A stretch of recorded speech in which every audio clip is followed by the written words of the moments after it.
सर्वमंगलमांगल्ये शिवे सर्वार्थसाधके शरण्ये त्र्यंबके देवी नारायणि नमोस्तुते। శ్రీ ఏడుపాయల వనదుర్గా భవాని దేవస్థానం తెలంగాణ రాష్ట్రంలోనే ఎంతో ప్రసిద్ధమైనటువంటి క్షేత్రము ఏడుపాయలు.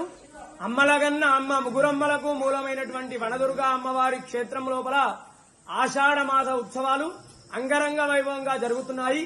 అందులో భాగంగా మొదటి ఆదివారం అమ్మవారికి శాకాంబరి, రెండవ ఆదివారం ఫలాంబరి, మూడవ ఆదివారం వనంలో వెలిసినటువంటి వనదుర్గా అమ్మవారు, అదేవిధంగా నాలుగవ ఆదివారం చివరి వారం ఈ రోజు వనదుర్గా అమ్మవారిని విశేషమైనటువంటి పుష్పాలతో అంగరంగ వైభవంగా అలంకరించడం జరిగింది. పుష్పాంబరి దేవిగా భక్తులకు అమ్మవారు దర్శనమిస్తుంది. ఈ యొక్క ఉదయం నుండే కూడా భక్తుల రద్దీ అధికంగా ఉంది. అమ్మవారిని దర్శించుకోవడానికి ఒక తెలంగాణ రాష్ట్రం నుండే కాకుండా ఆంధ్రప్రదేశ్, కర్ణాటక, మహారాష్ట్రాల నుండి కూడా భక్తులు అమ్మవారిని దర్శించుకోవడానికి వస్తున్నారు. ఈ యొక్క ఆషాఢ మాసంలో అమ్మవారిని కొలవడం వల్ల పచ్చని చెట్లు, అదేవిధంగా వర్షాలు సమృద్ధిగా పండి పంటలు బాగా పండుతాయి అనేది ఒక పురాణ వచనం.